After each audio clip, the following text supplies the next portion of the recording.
Para aqueles que gostam das Crônicas de Nárnia, o terceiro livro, cujo nome é O Cavalo e o Seu Menino, conta a história de Shasta, que é um menino, com o seu cavalo Bri. E a história é ele fugindo de Tashbaran, uma cidade terrível ali, uma região ruim, com o seu rei tirano, Tisroc. E o sonho dele era ir para as terras do norte, ir para uma terra famosa na cidade, né? Aqueles contos de que existiam minotauros e tudo mais, a terra de Nárnia. E ele encontra depois uma outra pessoa, uma menina também fugindo já da corte, né? Ele era alguém pobre, ela da corte também querendo fugir por seus motivos. E os dois partem, um menino e uma menina, Shasta e Arados, os dois com seus cavalos, cada um com seu cavalo, indo até Nárnia. E aí, em um determinado ponto da viagem, quando eles estavam perto de Arquelândia, umas 2 cidades, 2 localidades ali, daquela história, vocês precisam ler, né? É muito legal, né? Quem não lê, né? É muito bom. Estou lendo para a Elisa e ela ama, muito, muito legal. E eles estavam chegando perto lá e em determinado momento eles se deparam com um leão que estava atormentando e eles ficam com medo e correm. E depois, mais um pouco da caminhada, outro leão vem e começa a atormentar novamente. Até que uma terceira vez que esse leão aparece, na cabeça deles eram vários leões, mas depois é revelado que é apenas um leão, o Aslan, que está com eles ali. Esse leão arranha as costas de Arados, da menina. E por causa desse arranhão, ela corre para um determinado lugar, que era exatamente para lá que ela precisava ir, encontrando um tal eremita que vai guiá-los para a viagem. Shasta agora está sozinho. E ele acha que são vários leões que estão com ele ali nessa jornada, né? Atormentando a caminhada dele até Nárnia. E aí, numa dessas caminhadas sozinho, ele percebe que tem alguém à noite, um ser do lado dele, que é esse leão. E quando ele se depara, o leão está andando do lado dele, e ele falou que nunca viu um leão tão grande assim na vida dele, andando com ele. E aí Aslan explica para ele que era só ele que estava em todas essas aparições, e que tudo que ele estava fazendo, por mais que parecesse ser um tormento na caminhada dele, era para guiá-los para o destino onde ele deveria estar realmente. Até que Shasta pergunta, mas por que você teve que ferir as costas de Arados? Aslan fala assim, eu estou contando a sua história. O que eu faço com ela, eu conto para ela. Isso é interessante porque essa história ilustra para a gente o que nós estamos vendo nesse trecho de Eclesiastes, que é a necessidade dos sofrimentos na nossa vida. A gente imagina que está sendo atormentado durante a nossa caminhada aqui nessa terra, durante esse nosso andar com Cristo, como o Nilo falou, parece que está sendo um tormento. Mas eu creio que quando chegarmos um dia e conversarmos com Cristo, como Shasta conversou com Aslan, que é uma representação de Cristo ali nas Crônicas de Nárnia, a gente vai entender que esses tormentos que nós temos, esses sofrimentos que nós temos aqui nesta vida, eles são necessários. Nós vamos continuar a ver esse tema em Eclesiastes, como nós começamos semana passada, Eclesiastes capítulo 7.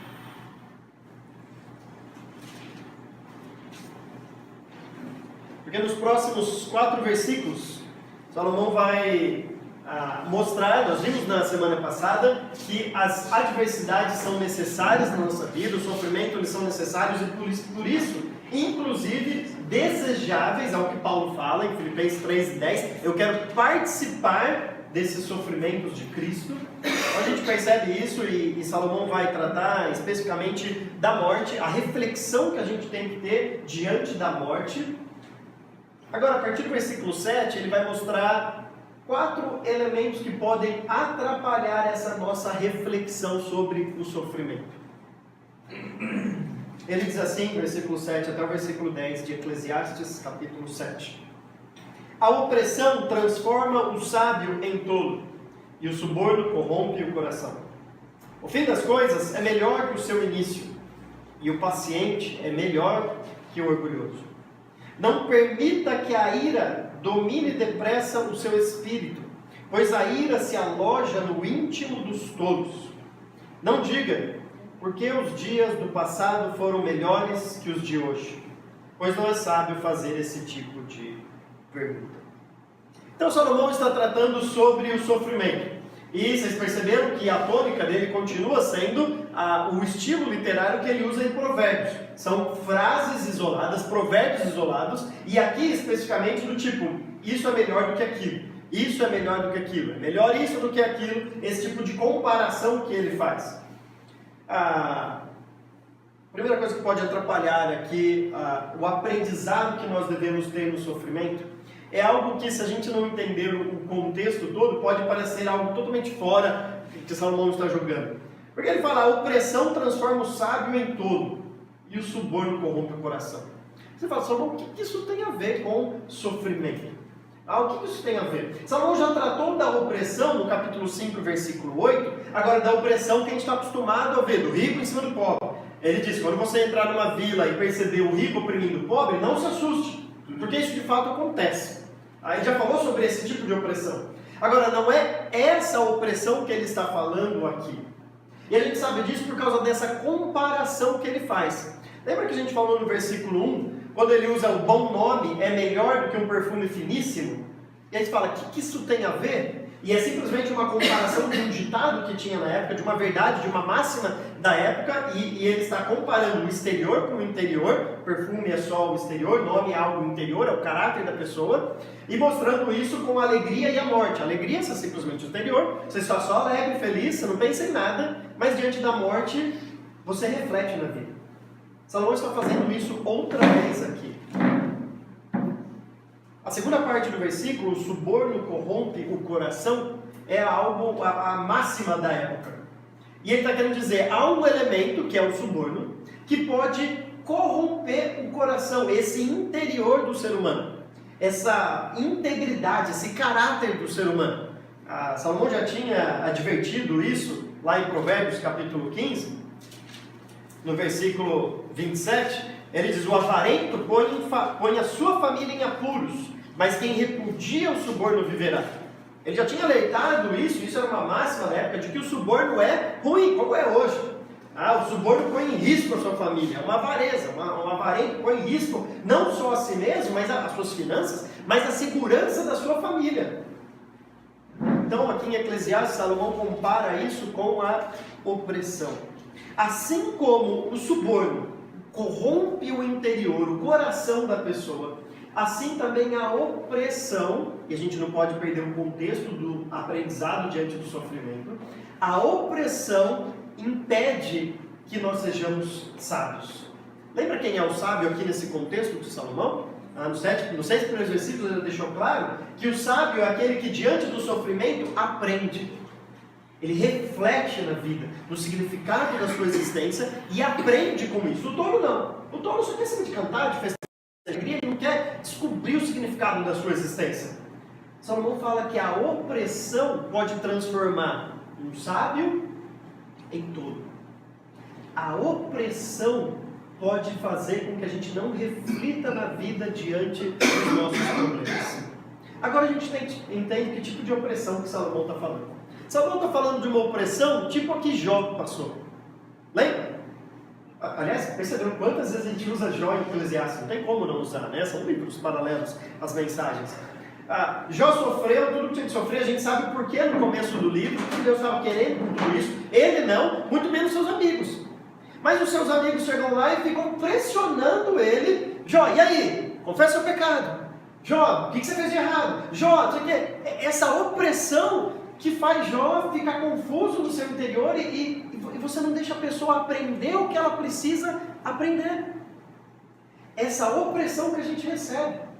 Não pode acontecer qualquer coisa de ruim com alguém que já tem aqueles experts no assunto, né? Você deve estar em pecado. Deve estar acontecendo isso. Porque você não faz isso. Porque você não faz aquilo. É igual criança quando fica doente. Né? Quem tem filho aqui sabe. Quando a criança fica doente, é tanto médico que aparece na nossa vida, todo mundo é médico quando a criança fica doente. Você não sabe o que faz. Se você seguir tudo que as pessoas fazem, você fala assim, gente, eu vou entupir minha criança de remédio, vou fazer isso, fazer mandinga, ou pôr linha, né? Tem até molhar a linha, pôr na testa. Tem tanta coisa. Não, faz isso que resolve, faz aquilo que resolve, faz aquilo que resolve. Todo mundo quer dar a sua opinião. Quando você está sofrendo, Deus quer ensinar alguma coisa.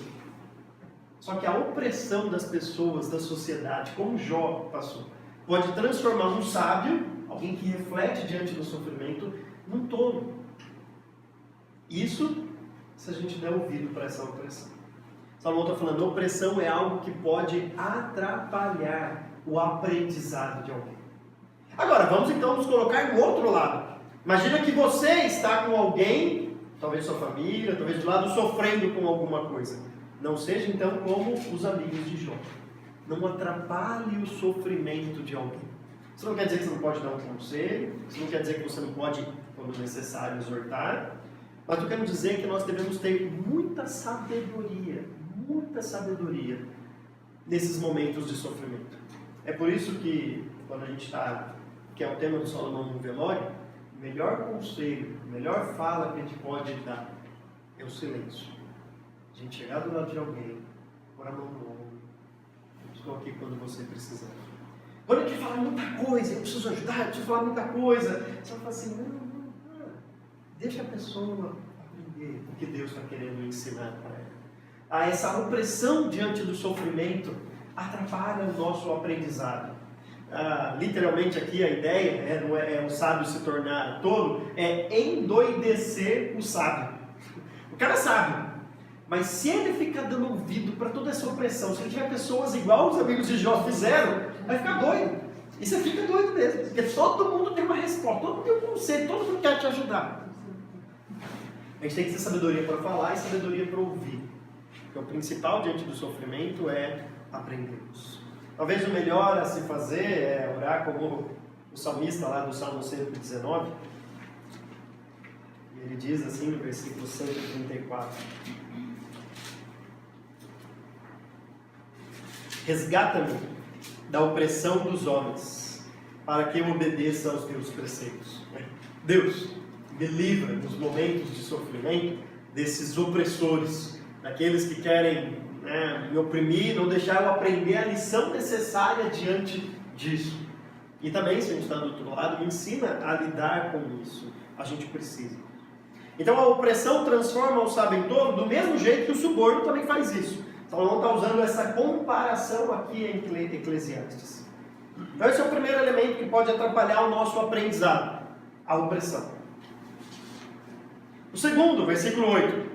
O fim das coisas é melhor que o seu início, e o paciente é melhor que o orgulhoso. Não é estranha essa comparação que Salomão faz? O paciente e o orgulhoso? Porque o que a gente esperava numa comparação dessa? O impaciente com o impaciente. O humilde com o orgulhoso.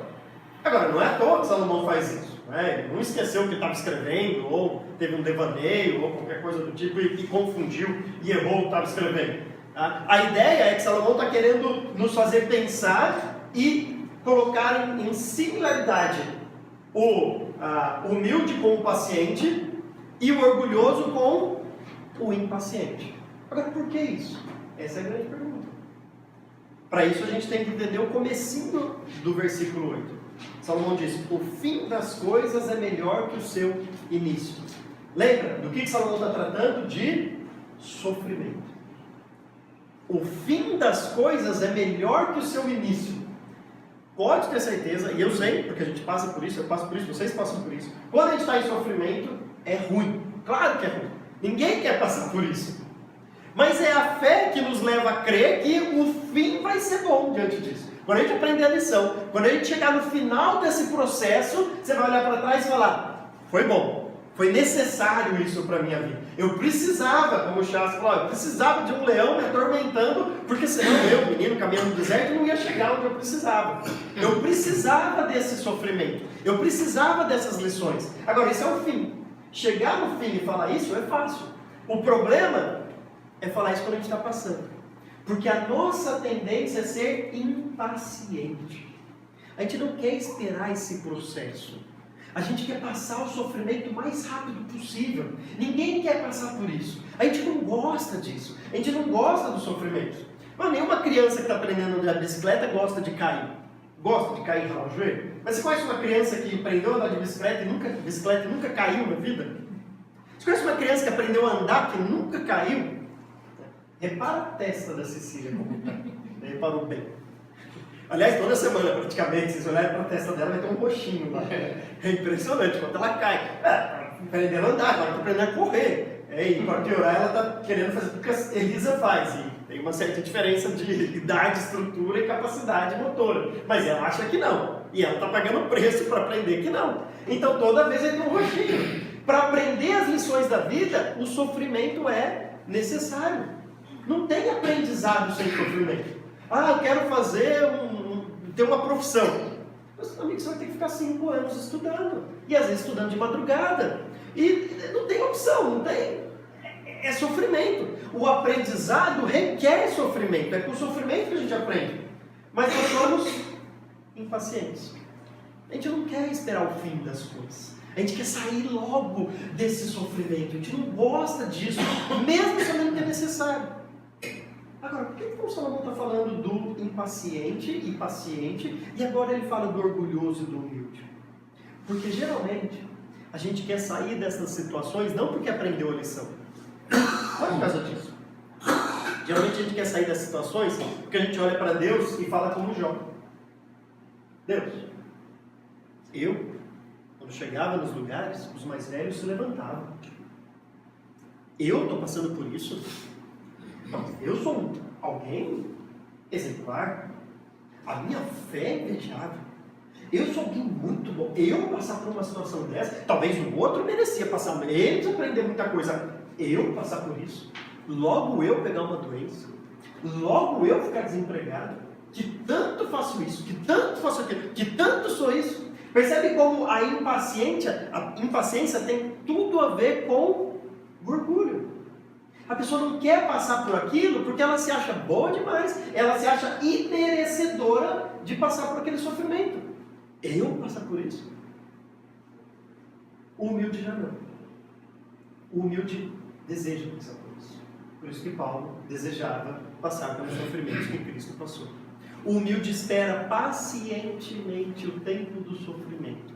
Ele espera chegar ao seu final. A gente lembra outro episódio na vida de Paulo. Paulo está preso com Silas, cantando, sofrendo pelo nome de Cristo, sofrendo na prisão. Quem gosta de estar preso? Não quer sair da prisão quem tem que estar lá preso. Paga-se horrores para advogado para tentar dar um jeitinho de sair. E acontece alguma coisa extraordinária, um terremoto e as cadeias se abrem. Aí você pensa, agora vai ser o momento de Paulo. Conseguiu, sem pagar advogado nenhum. O que ele faz? Calma, está todo mundo aqui. O processo não acabou ainda.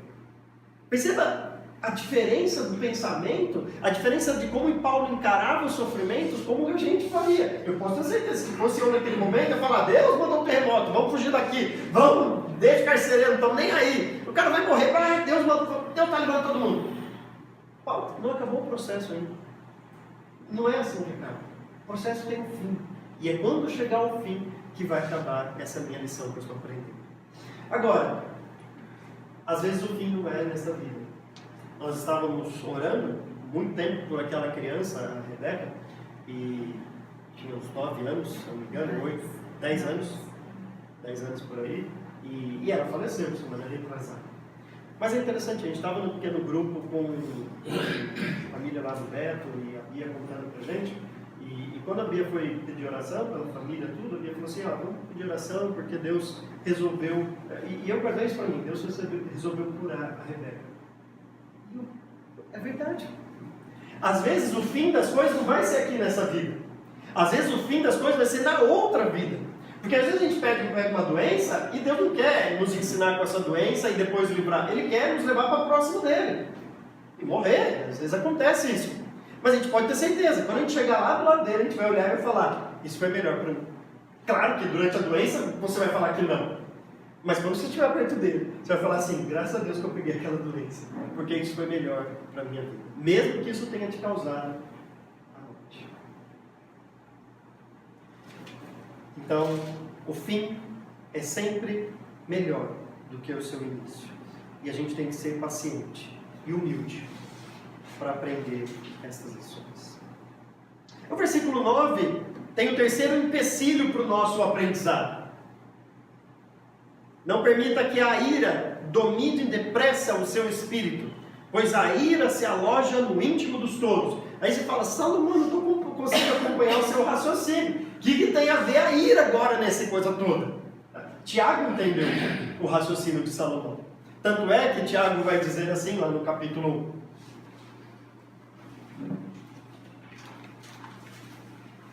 Tiago capítulo 1, versículo 19. Meus amados irmãos, tenham isso em mente. Sejam todos prontos para ouvir, tardios para falar e tardios para irar-se. Por quê? Versículo 20. Pois a ira do homem não produz a justiça de Deus. Quando a gente se ira, sabe o que significa? Está querendo produzir a sua justiça. Quando Salomão fala que não se ire rapidamente, não se ire facilmente diante do sofrimento, é porque a ira diante do sofrimento é uma demonstração da nossa justiça querendo ser feita. Tem gente brava com Deus. Já viu alguém brava, revoltada com Deus, porque está sofrendo? Brava com Deus. A gente tem um exemplo, né, na família de alguém que, por causa do sofrimento, nunca mais pisou numa igreja. Nunca mais pisou na igreja, porque Deus permitiu alguma coisa na vida. Nunca mais pisou numa igreja. Sabe o que alguém, isso daí? A ira se alojou lá dentro. E ele está querendo produzir a justiça própria. E ele fala, eu sou imerecedor de passar isso. Onde já se viu eu passando por isso? Ele fica bravo com Deus, fica irado. Fica irado com a vida, fica irado com as situações. Perceba como a nossa ira diante desse sofrimento, desse problema, é um empecilho para a gente aprender. Porque revela esse coração orgulhoso. Esse coração que tem a justiça própria. É um jeito de não ser paciente e esperar o desfecho e a justiça de Deus. Eu quero resolver a situação. A minha justiça vai ser feita. Tiago entendeu o que Salomão estava querendo dizer. Porque ele diz, a ira do homem não produz a justiça de Deus. Produz a nossa justiça, mas não a justiça de Deus. Então o primeiro empecilho é essa opressão. O segundo empecilho é essa impaciência orgulhosa. O terceiro empecilho agora é essa ira, que na verdade só revela esse coração orgulhoso. E é interessante que Salomão fala, não permita que a ira domine depressa o seu espírito. E aí no paralelismo, aí no segundo parte do versículo, pois a ira se aloja no íntimo dos tolos. Parece que ele está dizendo assim, quando a ira acha o seu lugarzinho aí no coração, alojando, edificando uma casa aí dentro, não há quem atire de lá. Você se torna um tolo quando você quer produzir a sua própria justiça e não esperar o desfecho de Deus. Isso não quer dizer que você tem que só esperar. Às vezes é somente esperar. Você deve fazer aquilo que está ao seu alcance, aquilo que é lícito. Por exemplo, se Deus quis que você ficasse desempregado, o que você vai fazer? Mandar currículo, claro. Vai ficar assim, bom, então não posso produzir a minha justiça, vou ficar orando em casa, um dia isso vai acontecer. Não, Deus quer que você faça aquilo que é necessário você fazer. Mande currículo, vai atrás e tudo mais. Agora, naquilo que é lícito de se fazer. Porque quando você quer dar um passo a mais e fazer aquilo que é ilícito, você está querendo produzir a sua justiça. Você quer com as suas forças sair dessa situação e não esperar aquela resposta de Deus. Então perceba como há aquela responsabilidade nossa que a gente tem que fazer, mas há um ponto em que a gente ultrapassa isso, ultrapassa aquilo que é a nossa responsabilidade e aí já faz aquilo que é a responsabilidade de Deus. Antes de Jacó e Esaú nascerem, Deus já tinha avisado Rebeca: o mais velho vai servir ao mais novo. Deus já tinha decidido isso. Romanos fala que foi antes deles nascerem, antes deles fazerem qualquer coisa boa ou ruim. Falou, a minha linhagem, a linhagem prometida ali, a descendência da mulher, não vai ser por o mais velho, por Esaú, vai ser por Jacó. Deus já tinha decidido, isso ia acontecer. Mas Rebeca e Jacó achavam que precisava dar uma forcinha. O jeito deles, não queria esperar. Isso, porque se Deus tinha falado isso, isso ia se cumprir. Era só esperar. Mas não. Eles queriam fazer a justiça deles. Vai lá, engana seu pai. Vai, põe pele aí, finge que você é seu irmão peludo, e engana ele aí. Vamos dar a nossa justiça. Vamos apressar as coisas. E aí você não aprende com o período de sofrimento. Então não permita que a ira domine depressa o seu espírito, pois a ira se aloja no íntimo dos tolos. E por fim, último empecilho para o nosso aprendizado. Não diga, por que os dias do passado foram melhores que os de hoje? Pois não é sábio fazer esse tipo de pergunta. Esse é aquele tipo de pergunta que eu realmente, hoje, enquanto eu ainda sou novo, né? Esses dias eu falei para a Aline em casa lá, os jovens, nós jovens, ela falou, você não é mais jovem, para de falar jovem, né? Passou a sua juventude já, né? Chega de falar que é jovem. A gente pode falar que é novo ainda, né? Eu espero que quando minhas filhas crescerem, eu não fique falando aquilo que eu sei, que todo mundo tem a minha idade, se irrita quando os mais velhos falam isso. Né? Quem gosta de ouvir? Não, na nossa geração que era boa. Eu lembro quando eu era líder de jovens lá em Piracicaba, aí chegavam os mais velhos, eu líder dos jovens lá, chegava o mais velho e falava assim, isso não são jovens, isso não é reunião de jovens, porque na nossa época, aí sim, aí era não sei o que, você é líder das é muito ruim ficar ouvindo isso. A outra falando assim, não faça esse tipo de pergunta, não é sábio ficar comparando épocas. E a grande pergunta que a gente tem que fazer é, por que não é sábio comparar épocas? Porque às vezes, aliás, muitas vezes isso acontece, a comparação não é honesta, por diversos motivos. Pode ser a nossa percepção daquilo, e pode ser a nossa percepção, ou pode ser um entendimento totalmente errado da verdadeira causa das coisas. Por exemplo, quando alguém chega e fala assim, não tá, hoje é bom ter muito filho, não é fácil criar filho hoje. Espera aí. Será que era fácil criar filho no primeiro século da era cristã? Que seu filho podia ser jogado no Coliseu para leões comerem? Será que era fácil criar filho na época do dilúvio? Será que era fácil criar filho em Sodoma e Gomorra? Será que em alguma época da história foi fácil criar filho? Será que foi fácil para Adão e Eva criar um filho, tanto que um matou o outro? Será que é fácil? Onde está o grande problema? Está na nossa geração? Está no coração do homem. Sabe quando foi fácil viver? Gênesis 1 e 2. Foi fácil viver. A partir de Gênesis 3, amigo, acabou. O pecado entrou no mundo. E o pecado fez com que o coração do homem fosse ruim. Então não é sábio ficar comparando uma geração com a outra, porque essa comparação é injusta. E não enxerga o verdadeiro motivo do problema, que não é a geração em si.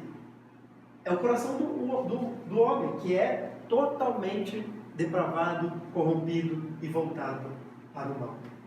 Quando a gente olha a descrição de Paulo em Romanos capítulo 1, e ele falando, não há um justo, nem há um justo sequer, parece que ele está escrevendo a nossa geração. Mas já faz 2000 anos que ele fez aquela descrição. E a gente olha para aquela descrição, né, homens com homens, mulheres com mulheres, toda aquela coisa, e fala assim, parece que ele está descrevendo a nossa geração.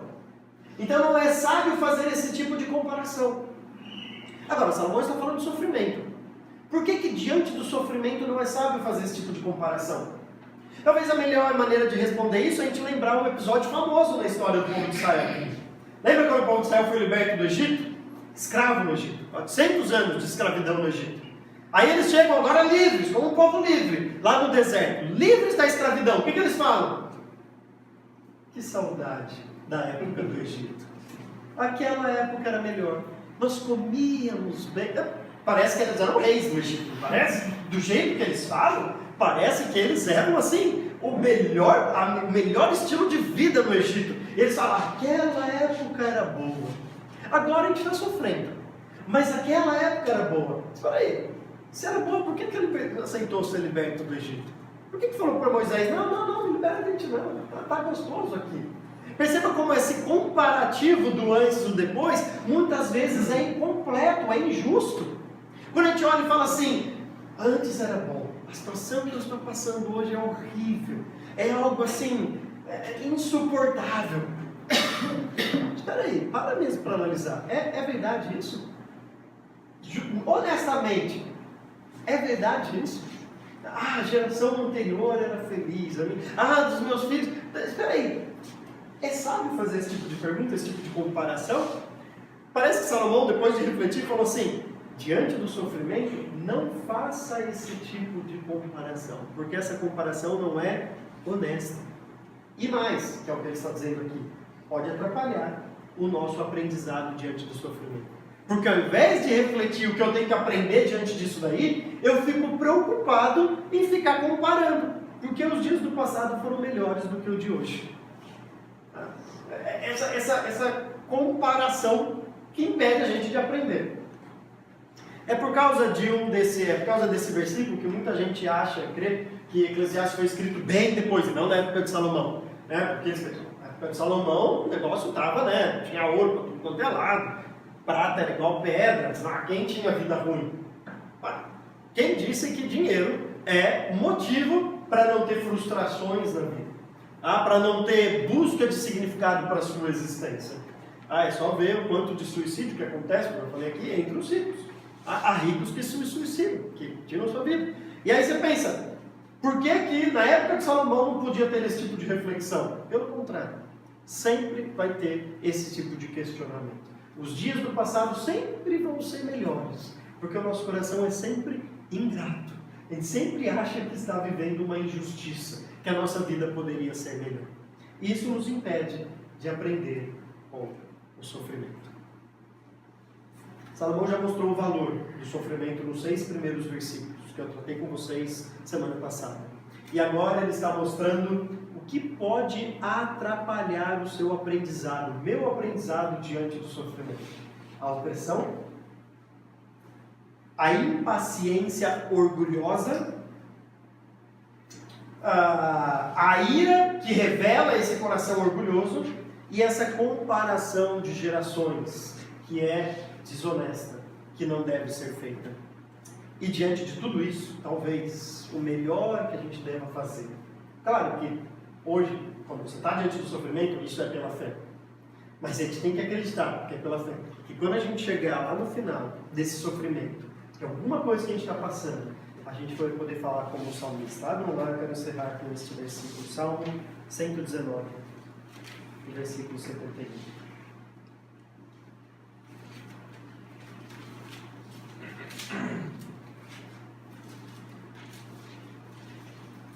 Salmo 119, versículo 71.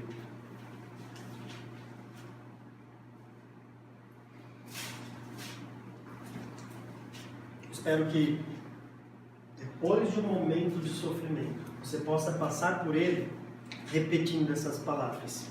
Mas para isso, tem que eliminar esses empecilhos da nossa vida. Porque só eliminando esses 4 empecilhos, a gente vai passar por isso dizendo: foi bom para mim ter sido castigado, para que aprendesse os teus decretos. Pensou poder falar isso depois de um sofrimento? Foi bom para mim passar por este sofrimento, porque eu aprendi o decreto de Deus. Eu aprendi quem é Deus, eu aprendi a vontade de Deus. Deus mudou o meu caráter. Mas para que a gente possa aprender essa lição diante do sofrimento, a gente tem que terminar esses 4 empecilhos que Salomão mostrou da nossa vida. E aprender com os sofrimentos que acontecem. E encontrar esse significado para a nossa existência, o significado de vida, que é o que Salomão está querendo mostrar aqui no livro de Eclesiastes.